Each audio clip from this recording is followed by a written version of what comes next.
When you pick up a newspaper, a magazine, or a catalog, chances are something catches your eye. That something is often a beautiful or unusual photograph. And no matter what the particular image is, every photo gives you information. Sometimes it gives you the information and the motivation to buy a product. That's because professional photographers know how to make everything from bedspreads to power tools look good to you. They know how to make a beautiful photograph. You have to love doing it. I love creating a beautiful picture.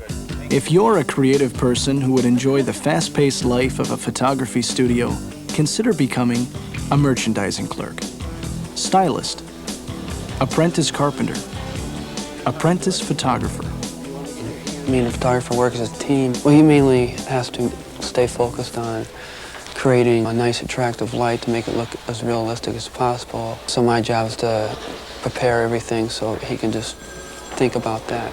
Colin Fitzpatrick works as an entry-level apprentice photographer at Pedersen Associates, a commercial photography studio in Chicago. Pedersen's carpenters build sets that look like bedrooms, living rooms, any room where they can display merchandise, bedspreads, chairs, whatever's for sale. Professional photographers then create the beautiful photos, the shots that tempt you in those catalogs. Colin assists the photographers in setting up these shots. He also works with carpenters, stylists, and designers to put the set together. All the departments, like the carpenters, put the walls up. We'll look to see what floor we need. We'll lay all the floor, and then we see which merchandise we need for that shot, like the styling. Put up the drapes. We put on the bedspreads. Make sure that they're at the right turn or twist so the lighting goes with it. And then designers get the right flowers for it. They put the props where they want them. The carpenters put the walls up. Once the set is in place, the photographer and the apprentice work on the lights. Just the right light is the key to a good photograph. Creating the right lighting is important to show off the best features of the product. You're painting with light.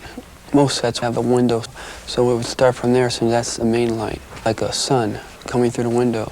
We wanted to hit the pillows, the little valleys of the covers, just the right way. Once the set and the lighting look right, they take a test shot. If the shot is not quite right, Colin will adjust the lighting and move the props. He must be a bit of a perfectionist and watch out for every detail. So that's my job, my responsibility. Like a small detail, like a piece of tape or a piece of flooring that's out of position, they want to make sure they're getting the right shot. They want a shot to look some way. The cameras used in commercial photography use a variety of lenses and speeds.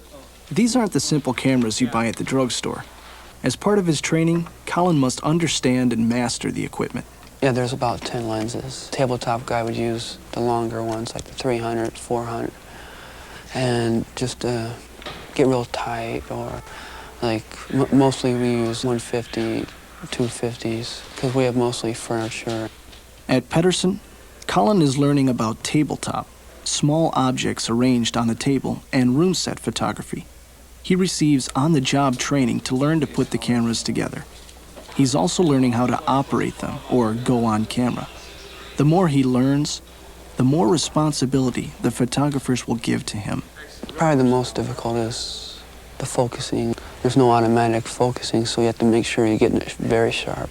And maybe the other difficult thing to learn is to make sure that you have your right exposures, because you're doing that by hand and doing the multiplication and dividing. So solid math courses are helpful for the technical parts of an apprentice photographer's work.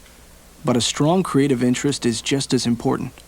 Colin became interested in photography when he was in high school, by going to the library. One day I just started going to a library with a friend, and I was looking at photography books, looking at the photos, the portraits, as the landscape. And then I said, I'll try this.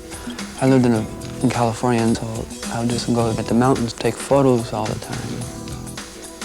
Once Colin finished high school, he was determined to learn all he could about photography. Using information from a source book, he began calling professional photographers and asking if he could assist them as their apprentice. A source book is like a telephone book for photographers. Once I got in Chicago, I knocked on all the doors and called a bunch of people and asked if they needed an assistant.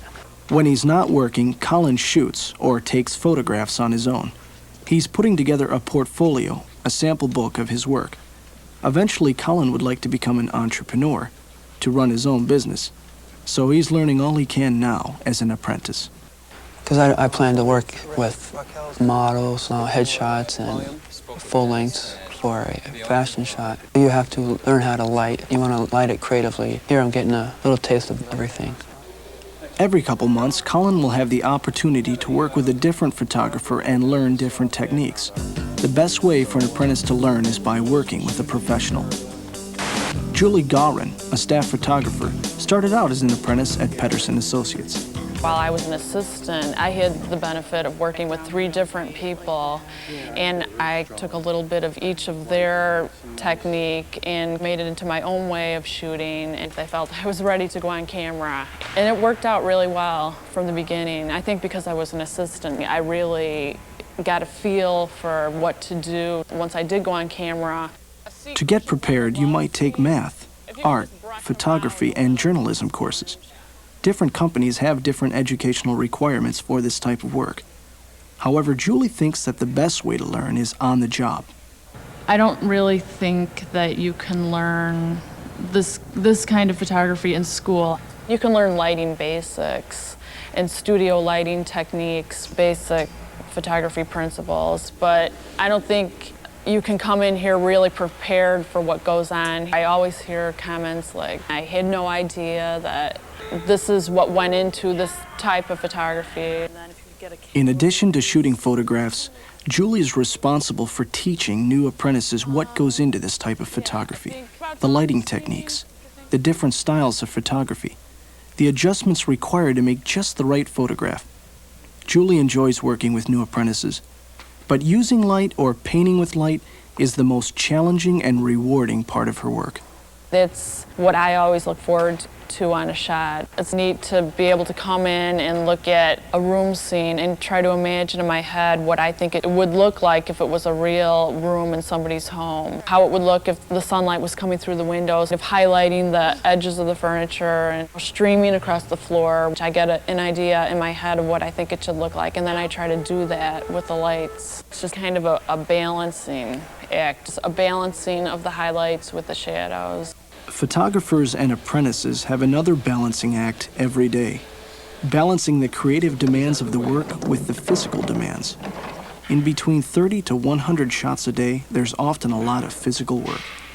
It's not as glamorous as people think. People come in here and they think there's going to be all this excitement going on all day long with models running around. There's very little of that. So the next time you pick up a magazine, leaf through a newspaper or catalog, or read a book, take a closer look at the photographs. Think about all the different types of photographs. Photos taken from airplanes and helicopters, photos for educational textbooks, photos taken from all over the world for newspapers. And if you're interested in photography, think about where you'd like to work. For a commercial photography studio, for a newspaper company, for an educational publisher.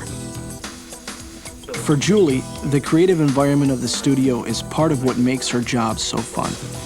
One of the things I really enjoy about working at the studio is the people who work here. Everyone is really creative, so it's really a lot of fun coming to work. And if photography is not in the picture for you, figure out what career would be best for you. Look at some other Enter Here programs to get some ideas.